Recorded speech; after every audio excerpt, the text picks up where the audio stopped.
among the exceptional resource persons joining us today, it is the pleasure that we introduce our next esteemed guest, Avinash Kumar, who is currently serves as an assistant professor at Stax RRI University, holding in MS in cybersecurity from United Kingdom and being NCSC accredited. He brings a wealth of expertise in areas such as reserve engineering, malware development, drone hacking, and vulnerability assessment and penetration testing. His impressive academic and research background includes authoring 18 Scopus Index and 3 SCI. Now I request Avinash Kumar sir to take and upskill us on the topic penetration testing. So you can start. Thank you so much for the introduction, and I'm thankful to IIIT for providing me this platform to connect with various professionals as well as students. So talking about penetration testing, why this is important first, why we need to focus on these areas, and why it is relevant for academia to understand this. So this would be the area, and we will see some of the practicals. I will also provide one of the URL where you can practice a lot of labs free of cost. Okay, so at that I will try to introduce everything sequentially, right? So she already has briefed very profoundly, and I'm thankful to her. And now let's move on to our this session. So if we recall a very recent news, right, that where the Tata power plant was attacked, right? So it was using a server that was very outdated, isn't it? So it was outdated in 2005, and it is in the public news. You can see, verify everything. So what we understand from this, yes. Can you click on that minimize white pop-up you are getting, right? Actually, when I'm on the shared screen completely, I can't see the pop-ups. Let me check. It's visible, right? That small pop-up.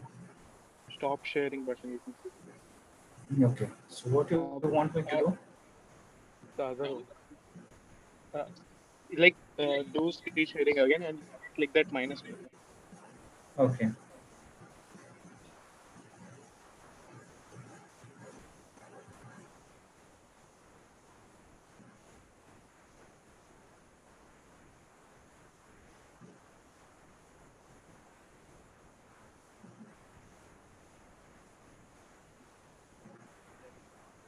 Is it fine now? Beside stop sharing, there's a minus button. Click on that. Here, you want me to click here? Yes, thanks.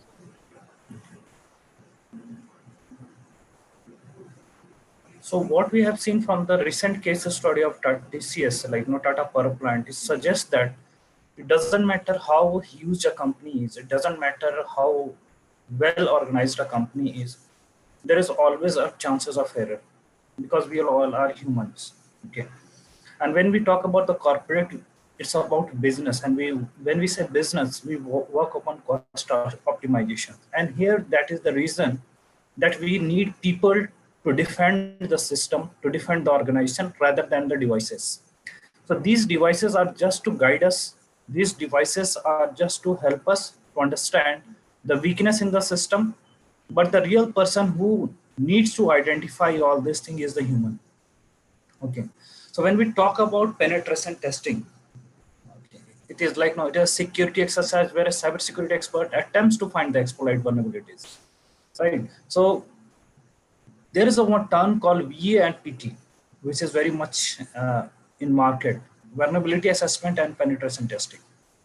The basic fundamental difference when we talk about VA and PT, the two different section of offensive security, that when we try to identify the weakness in the system, the vulnerability in the system, using any tools, terminals, our own script, that we call it vulnerability assessment.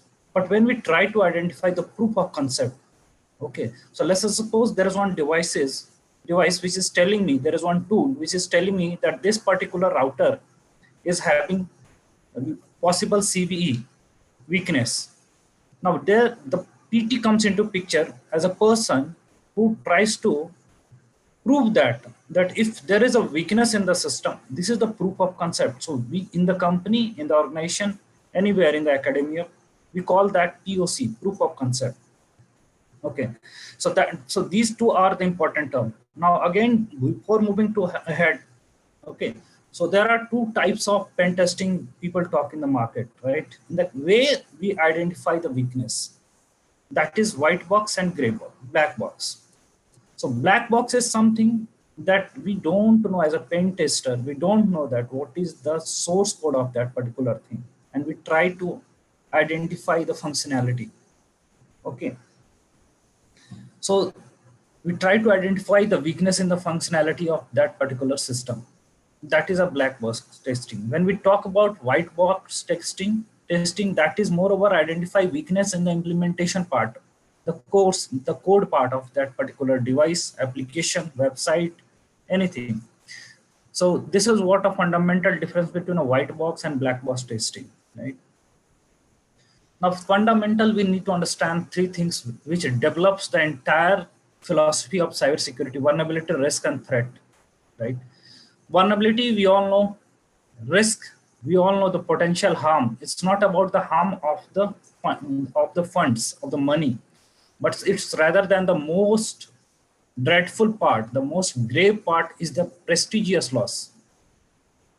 The money we can't like no later on gain it, we can earn it, but once the prestige is lost, it's hard to earn. So if I take an example of, let's suppose, one insurance company, and if the data has been leaked in a huge amount, then what happens, it's become a prestigious loss for the company. The next lot of the people who would be trying to get insurance policy, they won't be trying to go for the policy using those particular organizations. Because why? The risk is very high. Okay, because of the weakness in the system. Now comes the third most important part, that is threat. Why threat is most important part is this is the reason that we are trying to read each and every domains of the cybersecurity, whether it's a reverse engineering, whether it's a malware analysis, malware development, whether it's a zero-day attack, whether it's a kernel programming, whether it's a binary code analysis. So all the thing we are trying to do is because of the threat. So what is the threat? Is something, it's an unknown entity. It's an unknown entity. So there is one term. So when we are trying to perform these penetration testing tasks, we have to deeply understand the meaning of these things. Okay, we have to not only understand that what ports are open or all these things, rather we have to also understand the consequences that it may have in the future related to that particular organization. Okay, and threat is always an unknown entity. We somewhat we know from the previous history, somewhat we don't know, right? So who performs pen testing? So this is something that I have kept for the reference to be shared to you after this session if you want. Okay. So what are the basically there are types of pen tests. So there are basically, if we talk about very fundamentally, now again there are only four type of penetration testing: web-based pen testing, mobile-based, or somebody call it application-based, right? Then we have network-based, and finally we have infrastructure-based pen testing. Okay. So let's go to web-based pen testing. So it will relate to everything that is on your WAN, everything that communicates with your WAN. Okay, it will be something that is web-based penetration testing. So can I ask if there are students involved? I'm not aware about if the students are involved or not. So voluntarily, can anybody tell me that if somebody is trying to identify the weakness in the database, will it fall under web-based pen testing or not?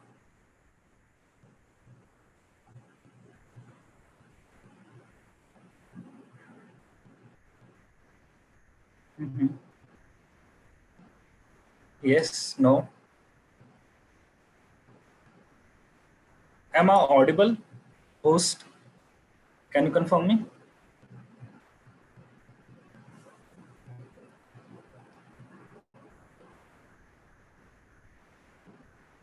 Hello, sir. Yes, am I audible? You're audible. Okay, okay. Uh, So those who are online, can they like participate in this or not? Or it is just a one-way communication? no, sir. They can participate. Okay. So my question is this, that I'm trying to ask, that when I'm trying to perform a testing on a database server, will it fall under web-based or not? So somebody can answer this? Can someone? Yes, sir. So will it fall or not under web-based pen testing? It If will I'm fall trying under to, web-based pen testing. how? See, my database server is somebody who is a slave of the web server. I'm not able to check that what a database is doing, what he is not doing, without communicating with the web server, isn't it? He is the person who only is the person, the database is the person who only listens to the web server. It does not directly communicate with your WAN and your internet. We can only communicate with a database server using your web.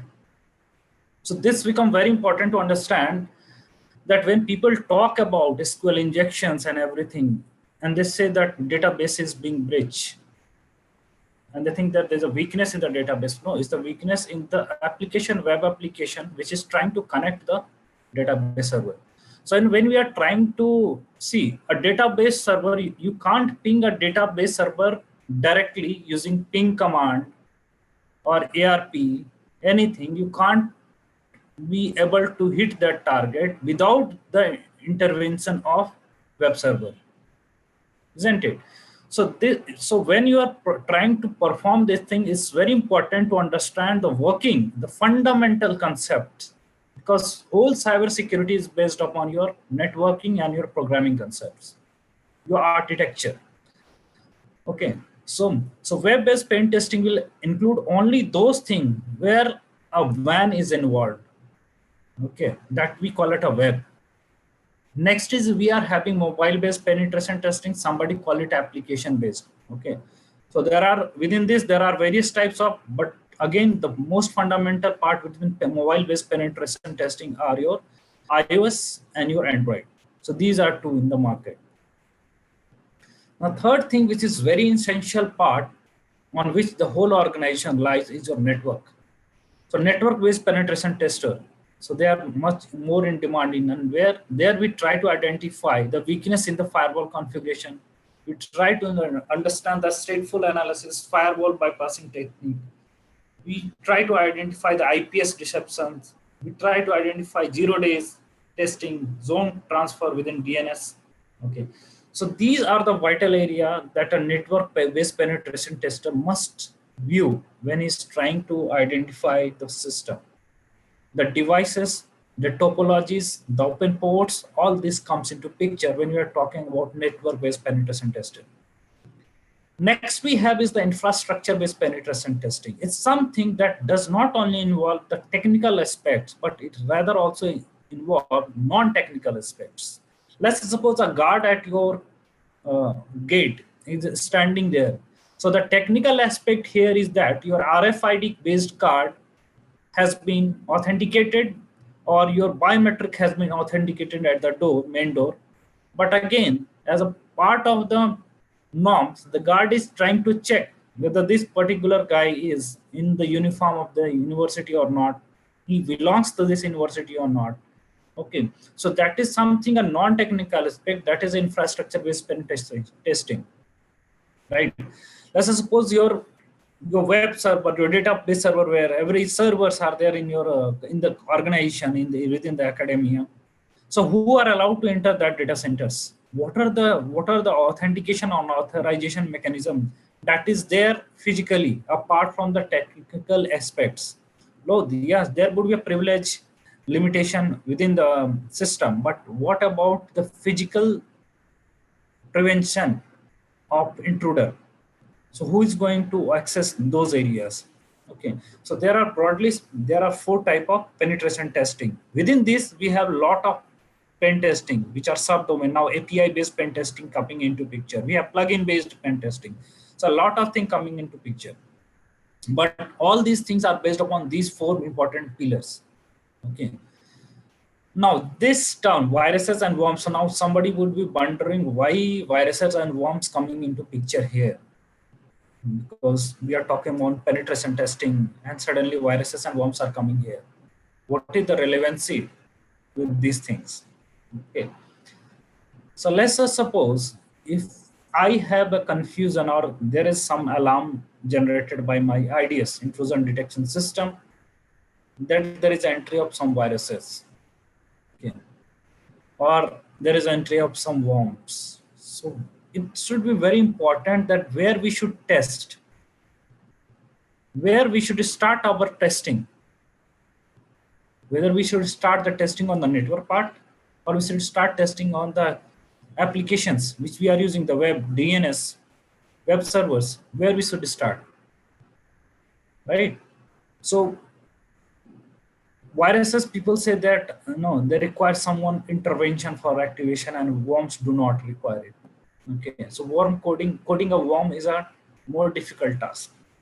This is one aspect, right? But the most important technical aspect from the point of view of a pen tester is that a virus comes from your application layer. Okay, it comes in the form of plugin, it may comes in the form of driver update, it may come in the form of your PDF, everything, but it will try its entry from the application layer. But when a worm is there, it is associated with your port number. It associates itself with port number. So where we want to look, where we should look the logs, where we should test our firewalls. Okay, so what we are trying to tell indirectly is that it's not only important to understand how to perform pen testing, it's also important to understand where we should start, because we don't have a whole day to perform a penetration testing. Depending upon the criticality within the corporate, within the company, and the need of the hour, if there should not be a lateral movement of viruses and worm in the whole area. So what we need to focus is we need to decide where the this incident responder team needs to decide where we need to perform the pen testing in case of real attack. So there pen testing, there are two approaches. One, what we do prior to the attack. One, we can try to identify using this concept when our system is being hit by external entity, right? So we need to understand the difference in the virus and worm, not in the context of definitions, but in the context of technicality. Okay. Now, wireless LANs. Why it is very important to consider this in mind is because there is a probability that I'm trying to transfer some data. Meanwhile, I'm connected to the Wi-Fi of my organization. So this could be a potential threat. So here comes the concept of infrastructure based. What is your policy? What is your GRC saying that should an employee be able to connect and transfer both thing at a time or not? Whether he should be connected to outer world on a WAN and at the same time he's connected to LAN within his private devices. Should he or should be allowed or not? He or she should be allowed to do this particular thing or not, right? So this is one of the biggest threat that is coming in today's life. Why? Because many things are coming wireless, right? Complexity of network, right? So earlier it was something, no, we were talking about the traditional network. Now again we are talking about cloud. We are talking a lot of talk is going upon the cloud server.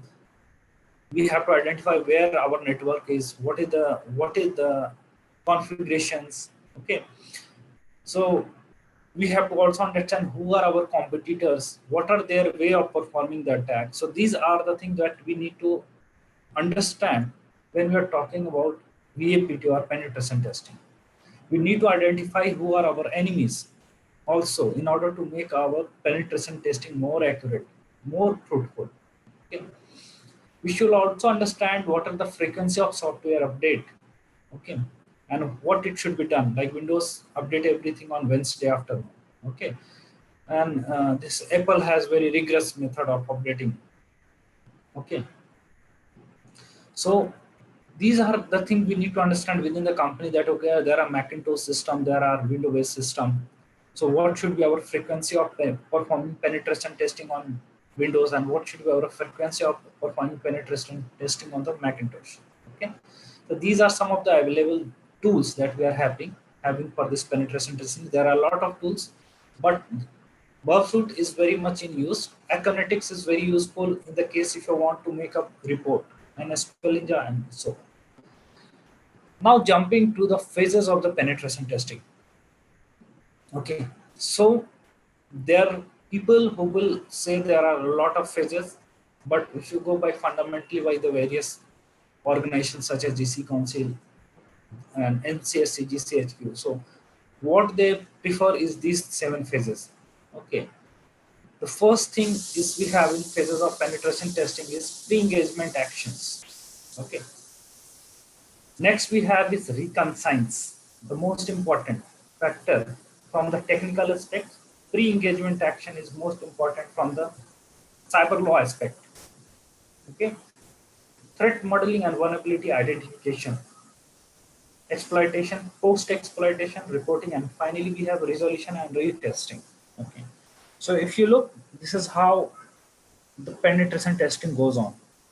Okay, so here the scenario which we have taken is basically more inclined towards web-based pen testing, and it is more over same in case of network-based and application-based. Okay, so what is this? This is called pre-phase user. It begins with defining the test scope. The client, so this is who will outline this. It is the client for whom I will be testing. It is not who is going to decide. It is the person for whom I'm going to work. That will decide. Okay, that what are the scope of the work? Like no. So which servers I'm allowed to scan, perform pen testing, which websites I'm allowed to perform pen testing, right?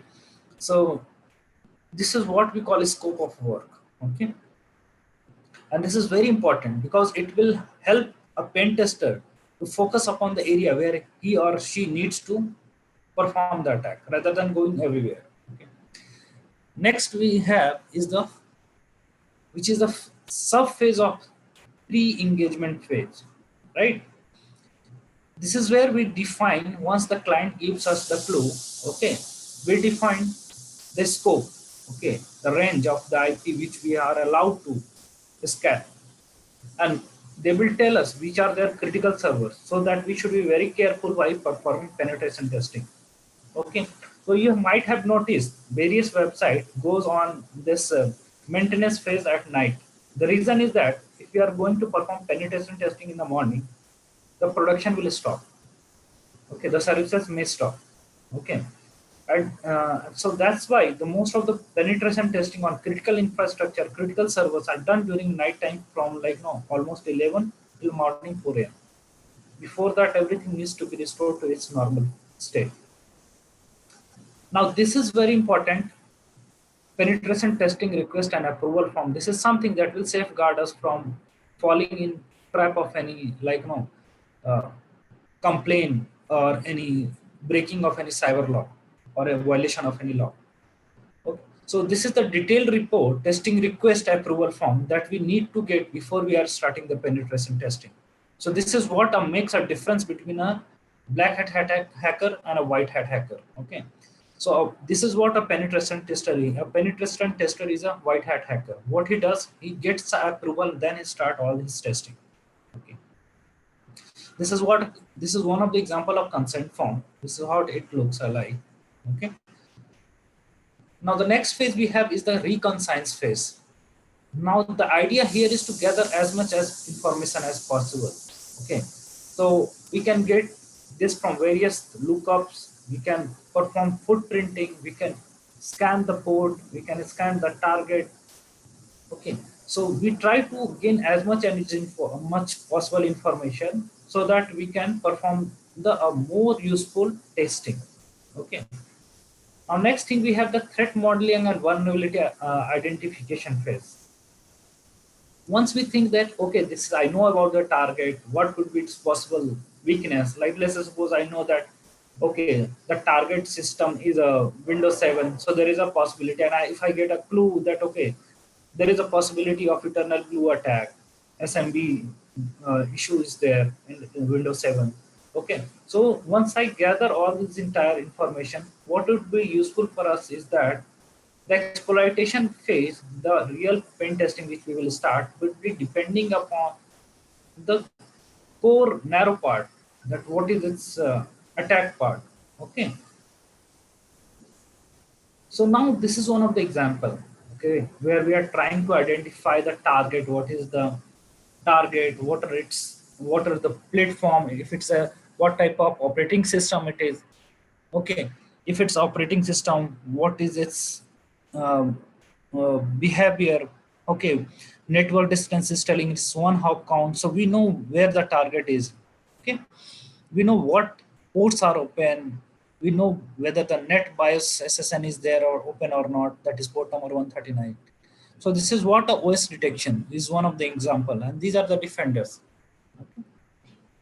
Now fourth we have, okay, fourth we have is the exploitation phase. Okay, here we start our real hacking or real penetration testing. Since we have the scope, since we have the authorization, now we can start performing the attack. Okay, so this is one example where we are trying to identify the weakness in the PHP based target.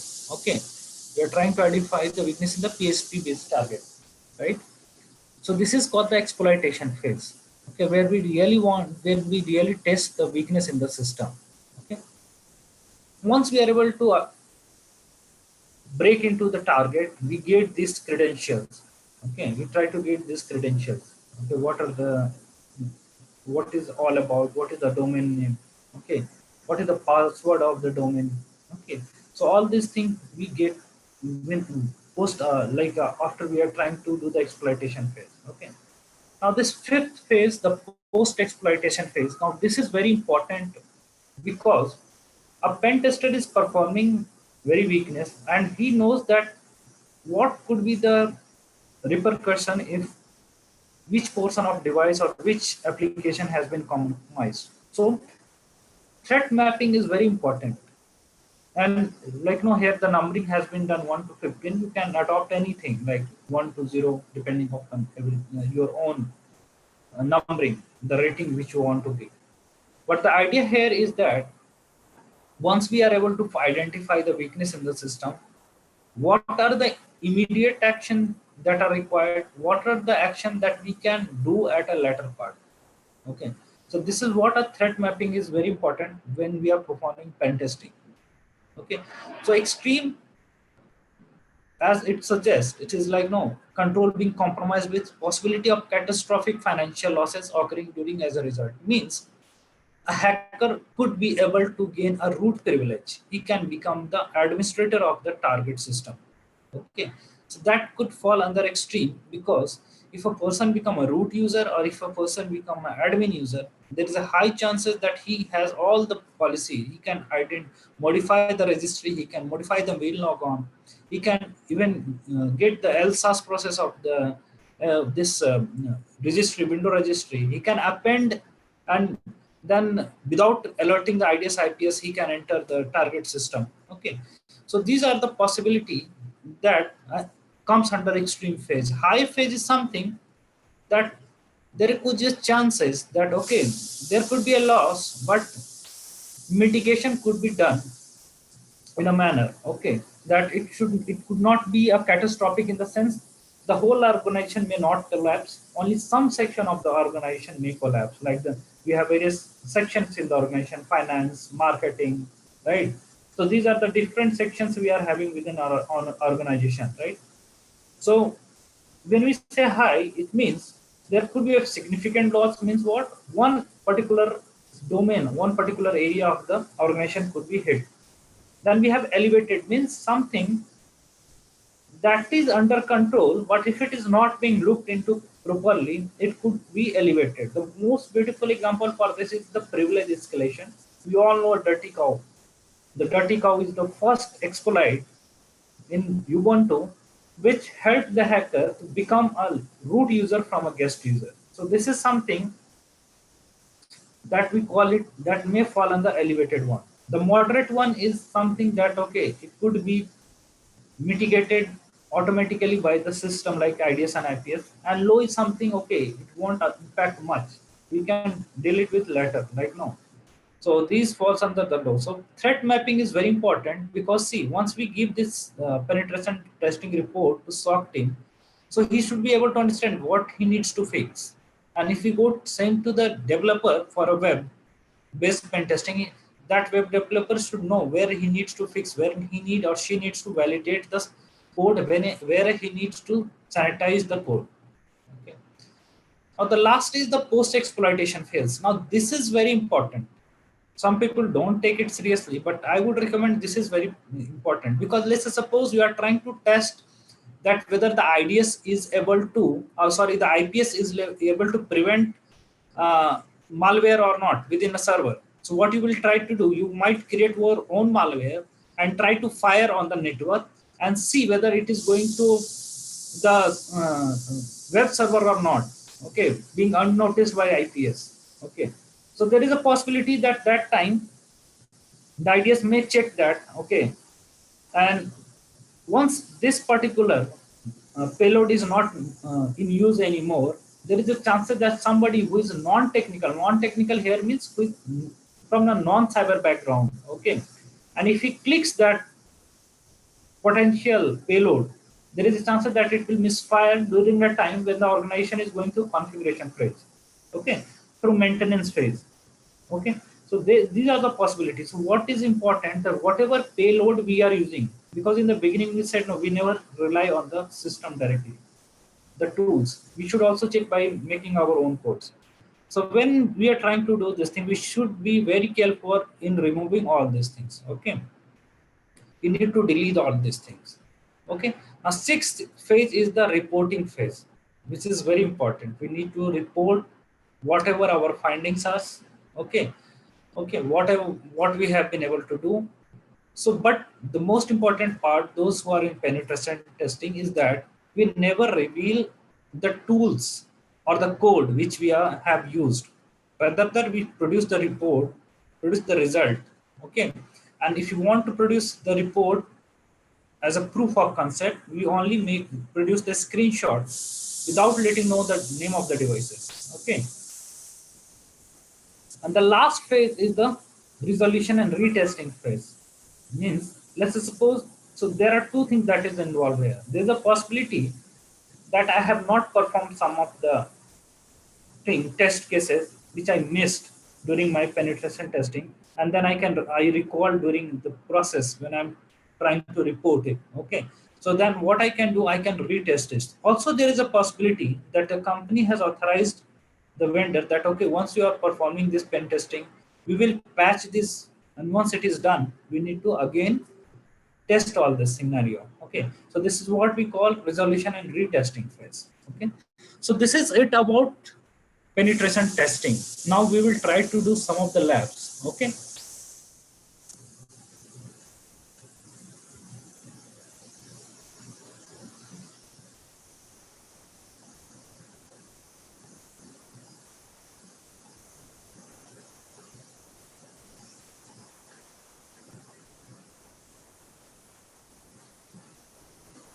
The fourth most important part when you are dealing with cybersecurity is that all do not click on any installation or do not open any tools by double click.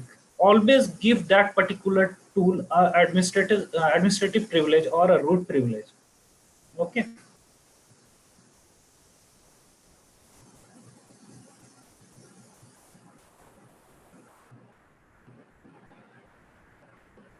So let's start the Kali machine, and then we will jump to the web part, and I will tell you how to register, and you can develop your own skill at free of cost, and that is to buy one of the most professional company, that is Bob Portswigger.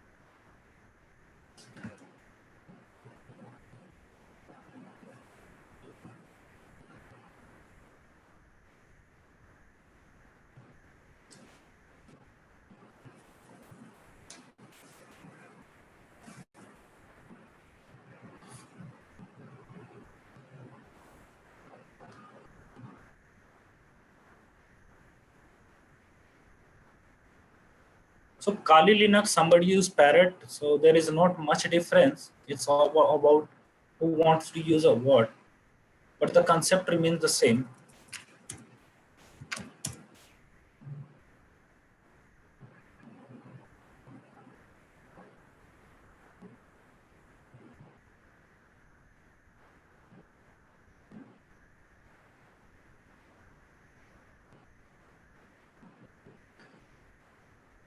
So what we are trying to do first is we are trying to understand that what is a information gathering phase, how we can do the recon phase. Okay, so there are various ways. We do it by tools, we do it by package, we do it by our own script.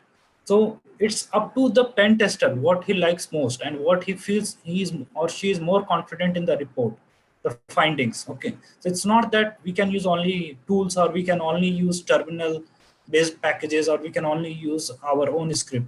It's depend completely upon the pen testers. Okay, so let's first put this system at a root user. Okay, and the most important part is first to identify the target.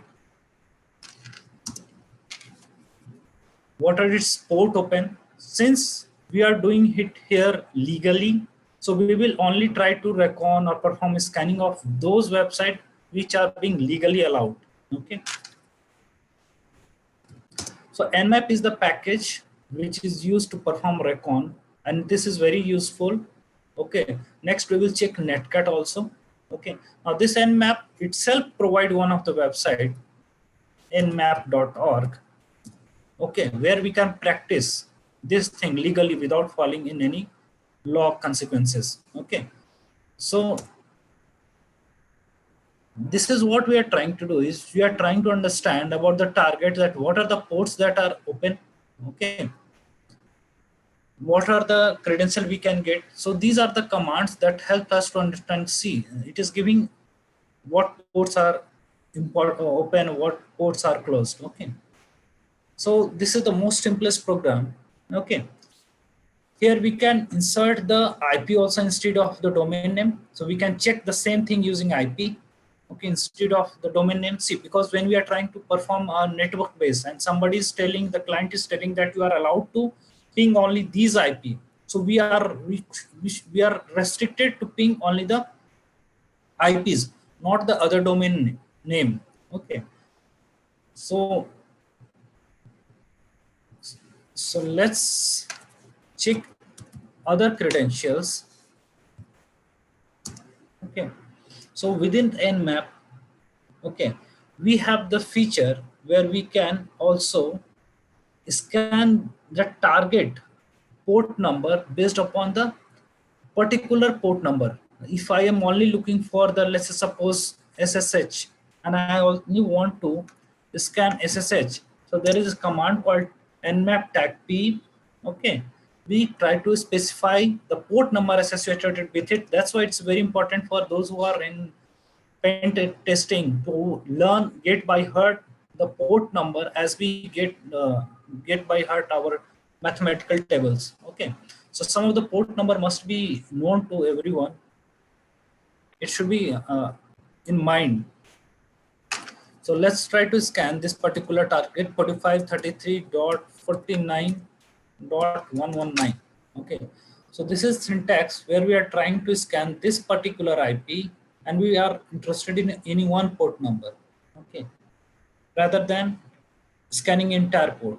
Okay. So it will give information about only one port. Okay, and let's suppose see 1 to 100 port number. Within that, some of the port number which are very vulnerable, like port number 80 come into picture, right? And SSH come into picture. And let's suppose I also want to know what are the other port number which are falling under this range of 1 to 100. So what we can give, instead of the absolute port number, we can also provide range of the port number. Okay.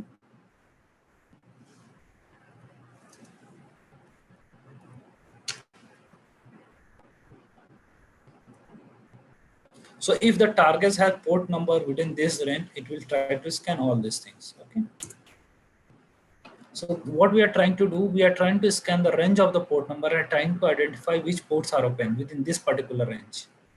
Okay, so now you can see the port number 113443 STTP and STTPS, this ident and STTPS has been omitted. We are only getting port number 8070, which are all in the range of 1 to 100. Okay, and if I don't know that which ports are common, which are commonly used in, okay, the most common port number which are 1 to within 100 port number which are common, so what I can type instead of this is I can simply remove everything and type capital F, TAC capital F. So it will give us the information about the 100 common port about the target. Okay, so these are very useful in the sense where when we are trying to understand a large organization, when we are trying to perform penetration testing on a bigger organization. Okay, so these are very handy things that we need to understand. Now we want to check whether the sync. Now there is one famous attack, we call it sync flag, half sync flag attack. Okay, for that we want to check whether I would be in future able to do that thing or not. Means while exploitation phase, I would be able to do that or not. So there are commands that has been given. There are attributes which are associated with this. Okay, and which we can use to identify whether these particular things are possible or not. Half sync flood attack would be there or not. It would be, there is a possibility of this or not.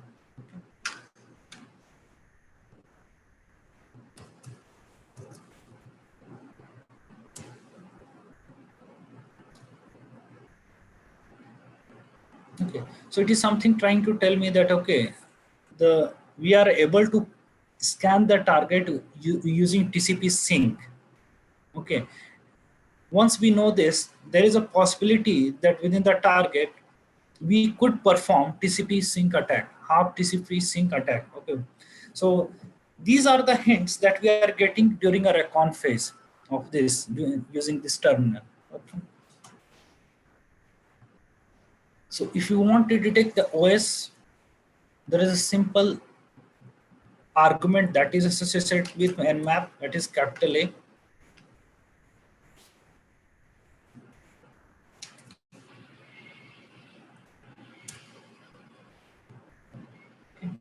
So it will tell us to identify, it will tell us that what are the operating system that are being associated with the target.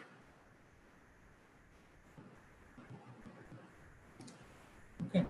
So once we know all this thing, what it becomes easier for us to identify the vulnerability which is existing. Let's suppose if I see the target is using XAMPP server, then I know that what are the CVs available in MITRE that could be used, or what are the OWSP top 10 thing that I can use to exploit the particular target.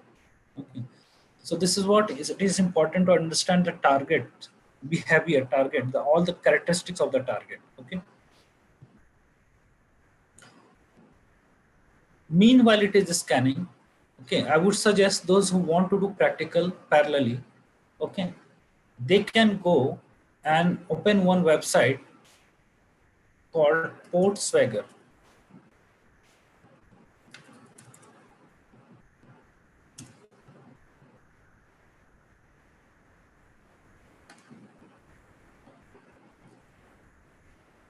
Let me close my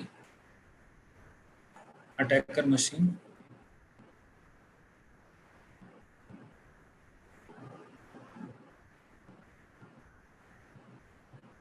So you can open this particular website called Port Swagger.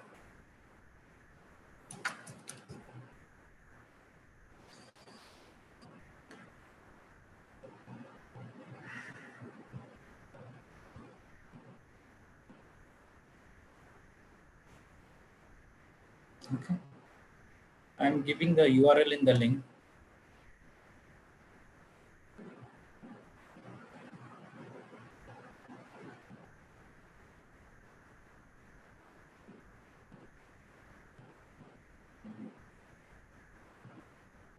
So this CyberLab lab is available for free. You can practice it parallelly with this, and once you need to register using your email ID. Okay. So when you go there and you open, see all the attacks were happening. So it has triggered that okay, some fishy thing is going on. Okay.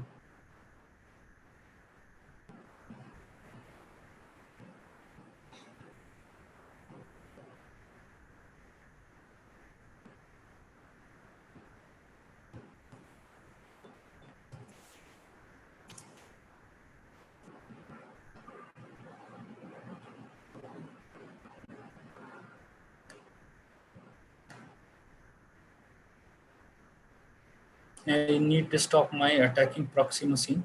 I need to disable it because this won't allow me perform redirection to the URL.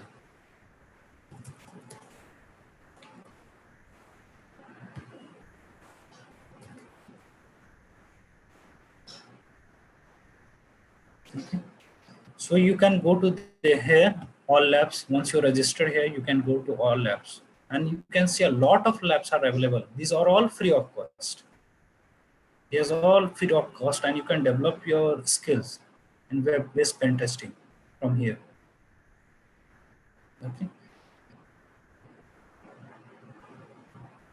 So we will try to see one of the common, most powerful attack, that is SQL injections. Okay.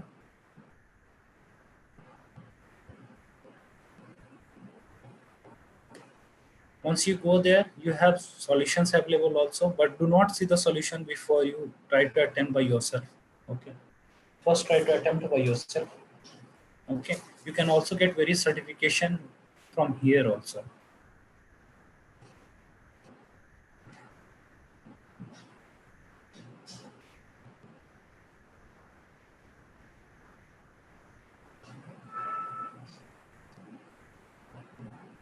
Yeah. So this is a website which is legally available, which is where we can legally practice without falling again in the law, because many things are happening. Many people unintentionally get in these things like no. So once you go to my account, okay. So what we need to do during this phase, we need to start our intercept, okay. And before doing this, I again need to start my proxy.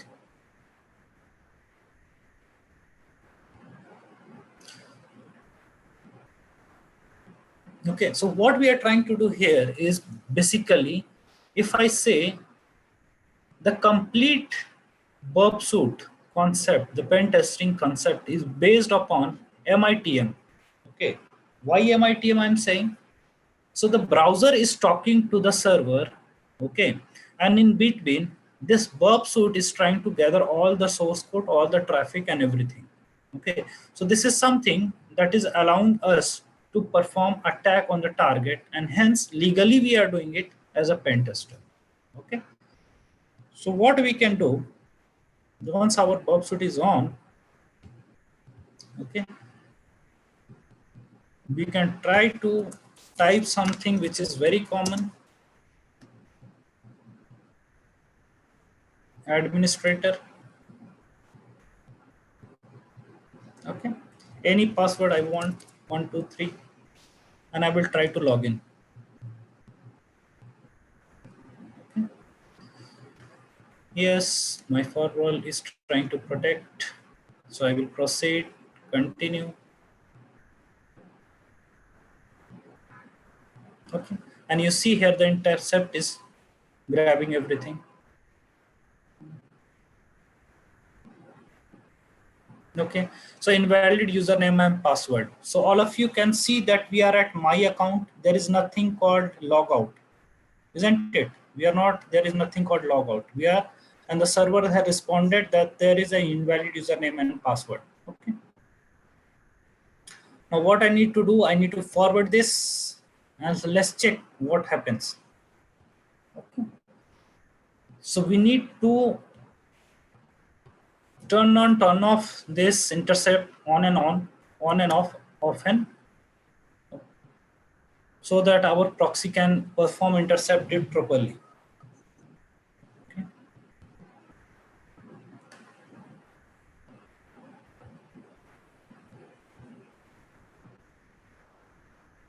So I guess you all are able to see here. It has gathered this, right? Can you see this line precisely?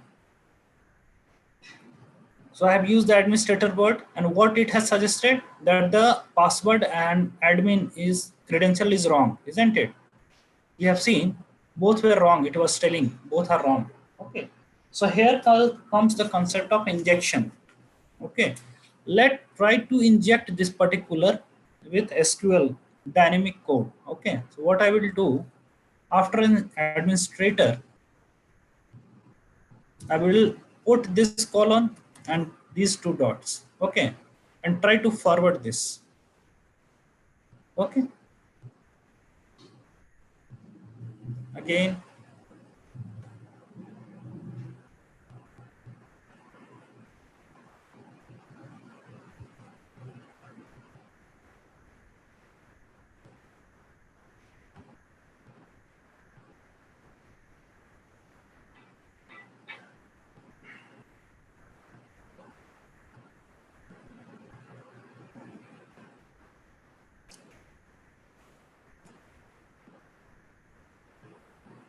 Okay. So we have noticed invalid CRF injections, right?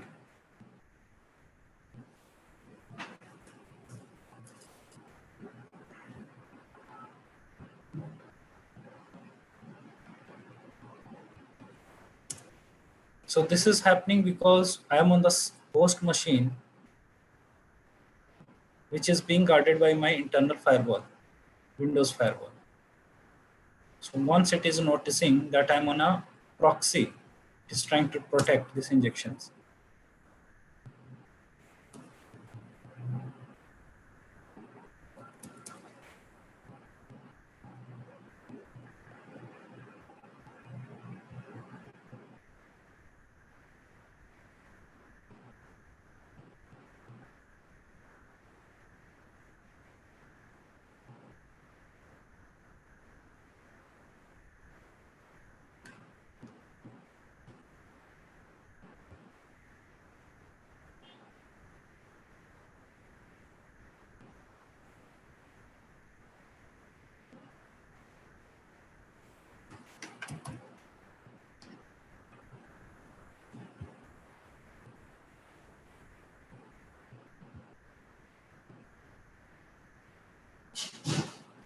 See, if you see, the logout has come into picture, right?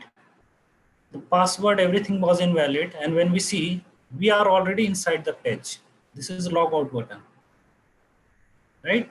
So this is what a SQL injection is. We are able to bypass the login credentials. Okay, so this is what I'm trying to show. Okay, this is one of the portion of web-based pen testing. Earlier, what we saw, we tried to identify the weakness in the network. Okay, and this is a very beautiful website where you all can practice free of cost. Okay, so this is it about for workshop today. Okay, and those who wish to connect me personally in any labs, or they are getting stuck or something, okay, they are not able to perform attach the proxy, all these things, they can communicate with my registered email ID, which I have given to the sir, IIIT. Okay, so this is from the today's session. Okay, and this is what I was trying to show you, the beauty of burp suite we are having. If you go to the HTTPC history, you will find all the things, all the information, whether you were able to reach the server or not, or whether the server was rejecting our request. We can see all the IP that were associated.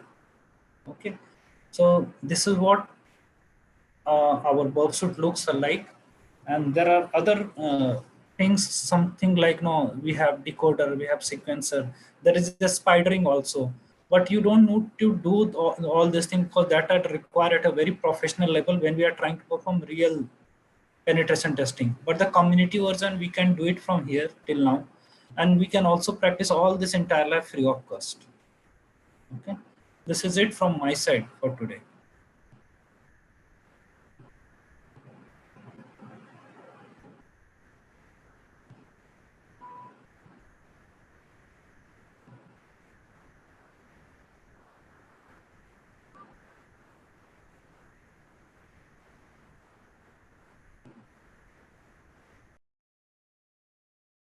Do anyone have any doubts?